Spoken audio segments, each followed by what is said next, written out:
Hi, this is Krishna Iyer with the Iyer Think Tank in Delray Beach. This is, my final podcast for the day. We are going to be talking about International Criminal Court for Crimes Against Children by Donald Trump. In evaluating the Iran war and the U.S. schoolgirl attack, Gordon Brown of the British government, he's a previous prime minister, has said that schools deserve the same moral status as hospitals after 168 schoolgirls were killed in a U.S.-Israel war on Iran. So we're going to just go through this article, and then there's a second article. It's a short one. It's about Iran granting the International Criminal Court jurisdiction over apparent crimes. So let's get started.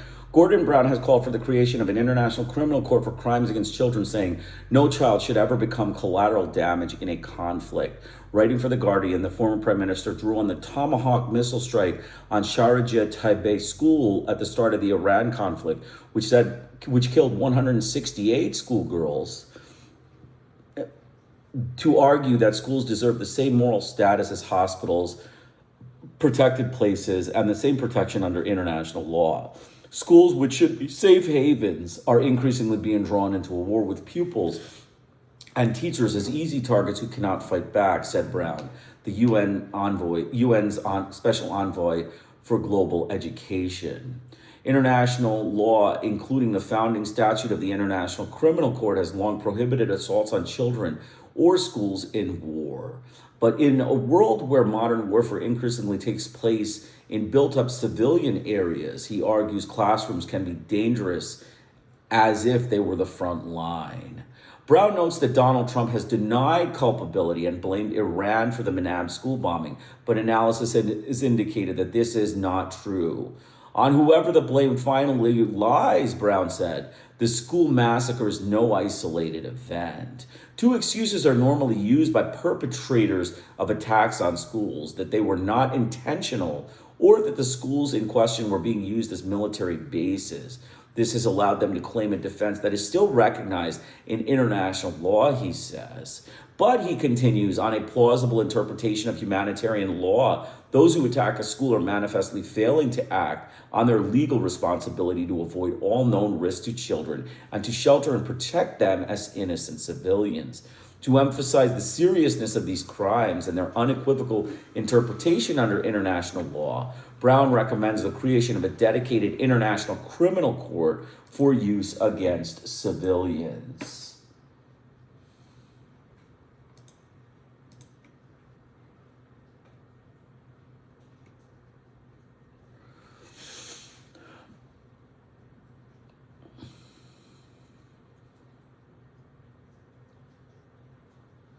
To emphasize the seriousness of these crimes and the unequivocal interpretation under international law, Brown recommends the creation of a dedicated international criminal court for crimes against children. Its jurisdiction would complement the current ICC's, but have a narrow focus: the bombing of schools, abduction of pupils, and enslavement of children by militia. This would come alongside special protocols for prosecuting attacks on educational facilities. Brown also demands that the UN countries implement the organization's monitoring and reporting mechanism for children involved in armed conflict. Arrest and prosecution should face leaders who order, authorize, or knowingly permit such attacks, he writes, adding that the same amount of judicial accountability should apply to those leaders as other war criminals. Brown concludes there will be no hiding place for those leaders who permit attacks on children. So you can see Donald Trump's attack on the school. Gordon Brown is, basically suggesting that Donald Trump needs to go down as a war crime. He needs to be going down as a war criminal. He needs to be investigated in this school attack against the Manab schoolgirls in the Iran war. And, whether or not he's actually tried and found guilty, the large number of loopholes, unfortunately, with the international, governments and, the way they run the system is, basically, a free open season against, different countries. If they, target you, if the Western hegemony targets you because you are, what they call the axis of evil, which oftentimes is just you're a colonial country that, had to escape colonialism because they're racist, gangster, Christian witch hunting, neo-Nazis then, they don't really care. They don't really worry. They still, ascribe you. Like, for instance, North Korea, China, these two countries, had to escape colonialism. They had to escape it by, at the butt of a pistol. Mao Zedong said he has to launch the white man into the sea at the butt of a pistol. And, that's what happened. I mean, he had to fight them and kick them out. And China has retained their sovereignty and retained their land. But, if the United States or any country decides they're going to bomb China, then they could bomb schools. They could bomb, little children's facilities. They could bomb hospitals openly and massacre civilians, and, school bombings and, killing, little Chinese Buddhists, that are sitting in class, wouldn't constitute a war crime, because the International Criminal Court would not worry too much about it. First of all, it's a colonial regime that, they don't agree with. They, make up human rights abuse allegations against, countries like China and, North Korea. And they just say that we don't need to worry about what we do to them because, they're, pariah states, or they're kind of on the fringe, like on the margins, according to the Western hegemony. This is through the United States has, considered China a pariah state for many years. The U.S. government has, established a pariah state as China for years and years. But, that's not true. It's not a pariah state. It is actually probably a more progressive country than the United States. It is much more progressive than the United States. And many of the Western countries, in terms of their human rights, in terms of their human rights for, people who are immigrants, compared to the United States treatment of immigrants, I think there is no other country that, competes with the United States for criminality against immigrants. They're racist, witchcraft hunting gangsters, neo-Nazi racist witch hunting, gangsters of the U.S. government. And, that is what they go down as. So you can see that, like I said, the ICC, even if they prosecute this crime or if they don't prosecute this crime, I think it's important to establish in, the general population that Donald Trump is a war criminal. He is an international criminal and he is an international rogue. And everybody does not, everybody believes, if the world were to prosecute him based on public opinion, he would be thrown in jail. He would, an arrest warrant would be issued for his arrest. And that's the way the ICC is supposed to work. It's supposed to evaluate the overwhelming opinion that includes Muslims, Buddhists, Hindus, and Christians in their evaluation of, crimes against humanity. But unfortunately, because the ICC takes up a pro-Christian stance, most of the time in their, dealings with the International Criminal Court, criminals, they usually prosecute Jews like Benjamin Netanyahu. They prosecute blacks, Muslims in South, in Africa. They prosecute Muslims in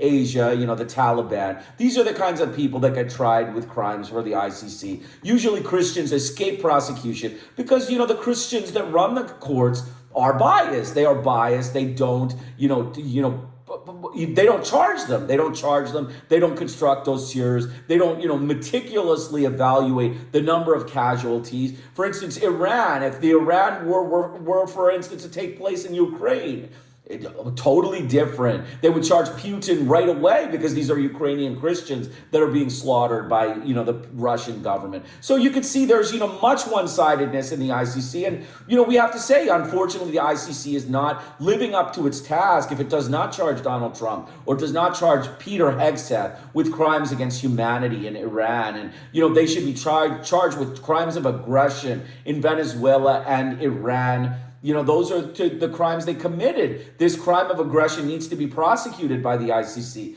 It is supposed to be prosecuted. They're looking for amendments and all of that stuff. So though I'm hopeful that Donald Trump will be prosecuted by the International Criminal Court, I also believe that there are many loopholes in, the meticulousness of the overseeing bodies. Let's leave it at that. The overseeing bodies that run the International Criminal Court and, their population politics. They don't really use populations and global public opinion to decide who gets prosecuted. They use majority court opinion, majority Christian opinion, which, unfortunately Christians, tend to, find human rights kind of against non-Christians as criminal, but against Christians it's criminal, but against non-Christians it's, whatever, another, example of human rights abuse. No big deal. It's not like, the end of the world. These are just Muslims that are being slaughtered. These are just Buddhists that are being slaughtered. Look at the Vietnam War. Look at the imperialism in China. The number of crimes that the United States committed against the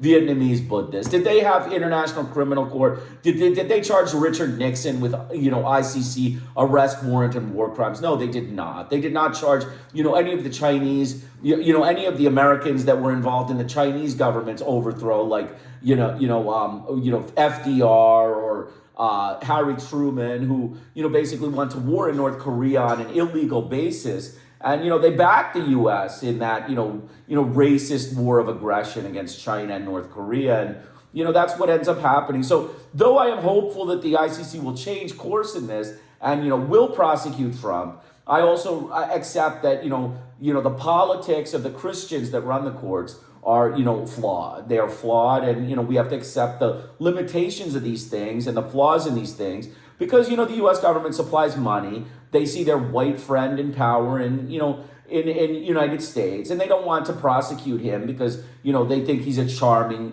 mass murdering anti-Muslim butcher. Like a charming mass murdering anti-Muslim butcher escapes prosecution because that's the way the court is designed. If it was an equal representation, if there were enough Chinese on the committee, if there were enough Japanese on the committee, if there were enough Africans on the committee, if there were enough Middle Easterns on the committee, if it was an internationally, ethnically distributed court, then I would say it's more likely to prosecute Donald Trump. So like I said, I'm hopeful that they prosecute him, but I'm not 100% certain they are going to. So I do want to just keep it in the eyes that he deserves criminal prosecution, and the world public and all of these articles indicate that he is a war criminal. He is a criminal of the United States government. Him and Pete Hegseth need to go down for crimes against humanity in the Iran war, as well as crimes of aggression against Venezuela and Iran. So Iran grant International Criminal Court jurisdiction over apparent crimes. Iran should file a declaration granting the ICC jurisdiction over crimes committed on its territory since the war began on February 28, 2026, said dawns today. Other impacted states in the region should also file declarations similar to maintain a pathway to justice.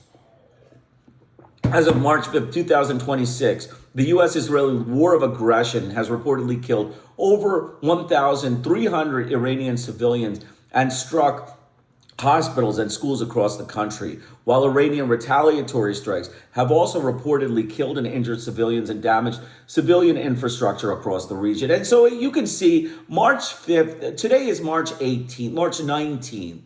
Okay, March 5th, March 18th. March 5th is 13 days ago, and it was 1,300 civilians on March 5th. So Al Jazeera is reporting 1440 on March 18th. What, has the war just stopped? I mean, we're hearing, daily bombing by Israel and the United States, daily, massacres of people. They're talking about civilians being murdered, yet Al Jazeera is reporting 1,400 civilians. So obviously the numbers are completely whitewashed. They're whitewashed numbers that are, fabricated. They're fabricated data. The only way to know this is, wait, be patient and wait days and days, maybe a couple of weeks until they get together the numbers and release it, so that they secretly release it when people aren't really paying attention to the war. Right now, everybody's very fixated on this war. So I suggest everybody pay attention, continuously pay attention to this war so that we can, get the actual numbers, because eventually it will be released. Because if it was 1,300 on March 5th, then it is more like 2,500 to 3,000 today. And we are hiding about 1,500 civilian casualties that the U.S. government is fabricating that it didn't do.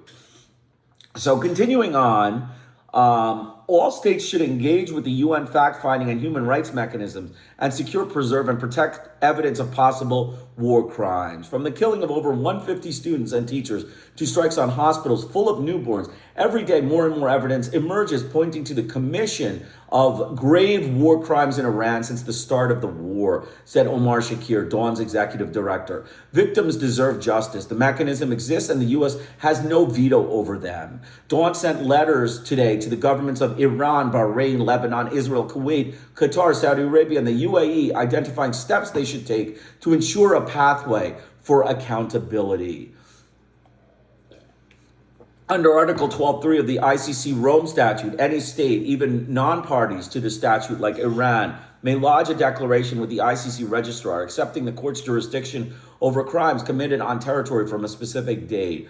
By filing such a declaration set to the beginning of the war, Iran would grant the ICC jurisdiction over every strike on Iranian soil since the assault began, including the Menab school strike and the Gandhi hospital attack, where nurses were forced to evacuate newborn babies from a destroyed facility.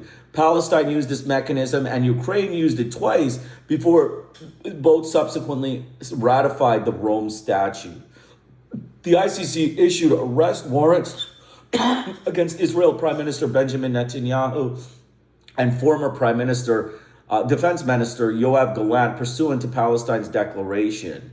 Following an Article 12.3 declaration is an executive act that Iran can take immediately. Other affected states in the region should file a declaration granting the ICC jurisdiction. The laws of war apply equally to all parties, whether they are the aggressor or victim of the crime of aggression. There is ample evidence of possible war crimes committed by Iranian forces throughout the region, including a ballistic missile strike on a synagogue in Beit Shemesh in Israel, which reportedly killed 9 civilians, including 3 teenage siblings, and caused damage to civilian infrastructure. The ICC offers a viable pathway of accountability. Now, I don't believe actually that this is a war crime. This is a war crime when bases from the United States, friends in the Arab world that are using U.S. bases to launch attacks on Iran. The presence of those bases nullifies this as actual war crime. These are not war crimes. These are, casualties of war. They are, casualties of war. The deliberate targeting of civilian infrastructure and the deliberate targeting of civilians, such as the Menab schoolgirl strike, which was a deliberate targeting by the U.S. government of, children in the school.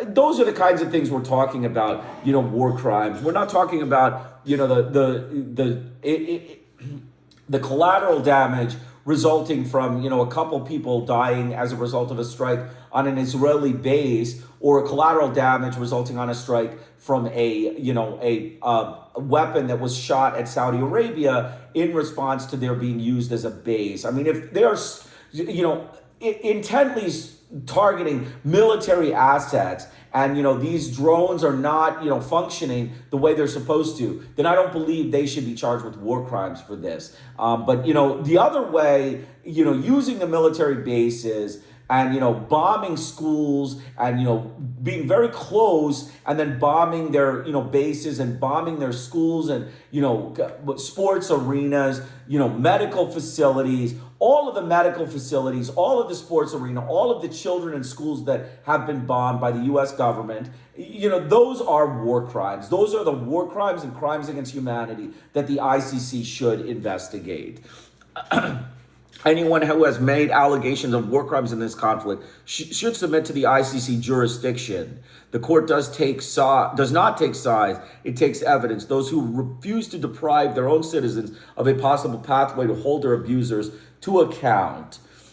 Iran and all affected states in the region should also provide access to and engage with existing UN human rights mechanisms, including the UN Office of the High Commissioner for Human Rights, UN Special Procedures, and where relevant, the Independent International Fact-Finding Mission on Iran, and the Independent Commission for Inquiry on the Occupied Palestinian Territory, including East Jerusalem.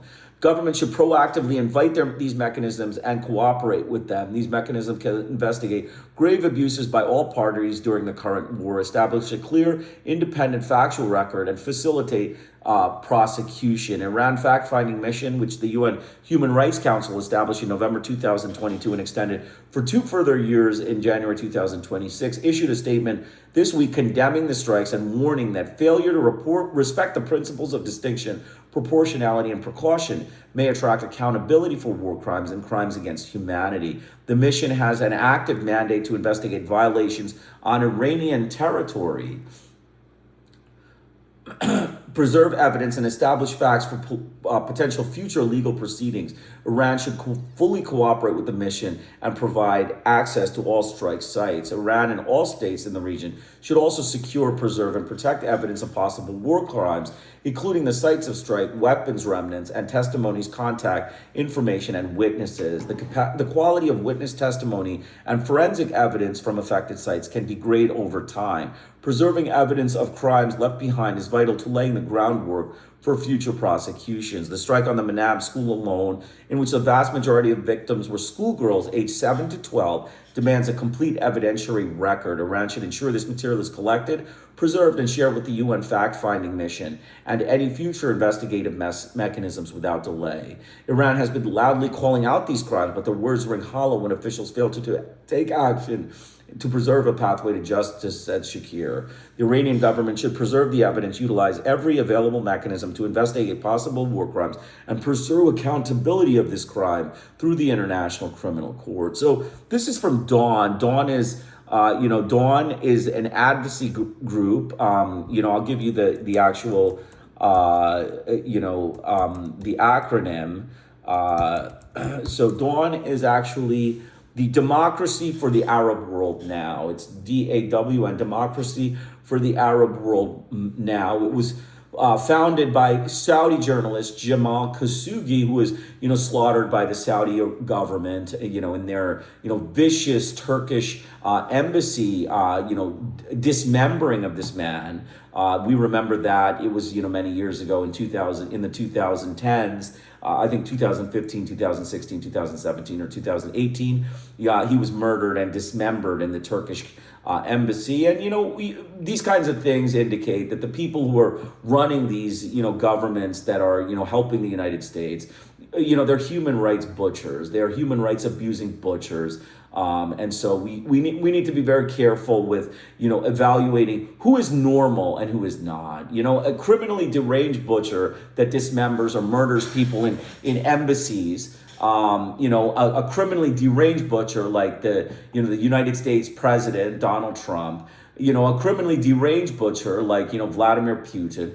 These people are all, criminals that, deranged. They're mentally deranged butchers. So if you are on a witch hunt for, some sort of problem in people, you need to seek Donald Trump. You need to seek, the Saudi, whoever ordered the Saudi dismembering of Jamal Khashoggi, and you need to seek Vladimir Putin. Those are the three people you need to seek if you are looking for, criminal derangement in their mind. Anyone who murders someone, without impunity and as if they are flaunting international law, is mentally deranged. That is ultimately what it is. If you don't have any, kind of understanding of what the rules are in international, international discussions or international politics, you need to, find out, you need to be very careful about, accepting these people are normal. So witch hunt chief should be Donald Trump. The chief witch hunt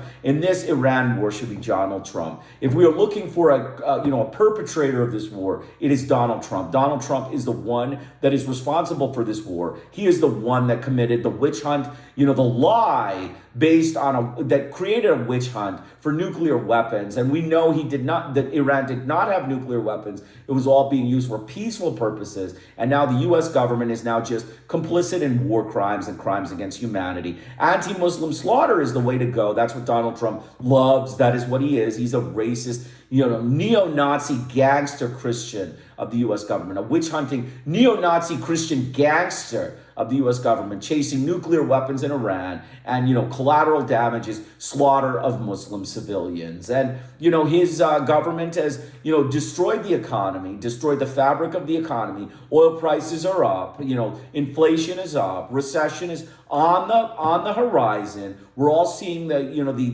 deleterious effects on the economy openly, being shown in, many economic forecasts. So, I say to Donald Trump, you're a big boy. You're a big, you're a big man. You're a big general. Even though you're a draft dodging coward, even though you dodged the draft in Vietnam, you took on this war as if you're, Mr. Eisenhower, General Eisenhower, or General MacArthur. You took on this war. So show us how you can get out of it without just, abandoning ship or with having had some purpose for the war, or with, trying to get the regime change, or, committing U.S. troops to a war for 10, 15 years for the sake of, regime change and your ego. Show the results of this war. Those are the only two results. Either you will chicken out and run away, or you will commit the U.S. with troops to this war for 10 to 15 years, and this will become a protracted conflict on your watch, and will be associated with many more war crimes.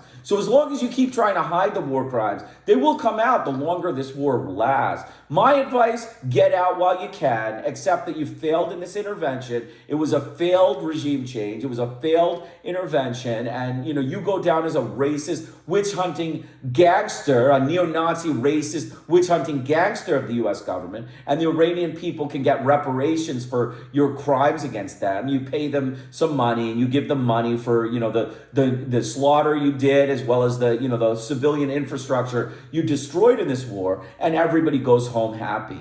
Anything else is just a waste of time. You're wasting time, but you could get the U.S. embroiled in a long conflict here, and associated with many and many war crimes, and you have to just think your things through. But you're the big general, you're the big CEO, or the head honcho, the commander in chief that wants to pretend like he's a big general and he can handle anything.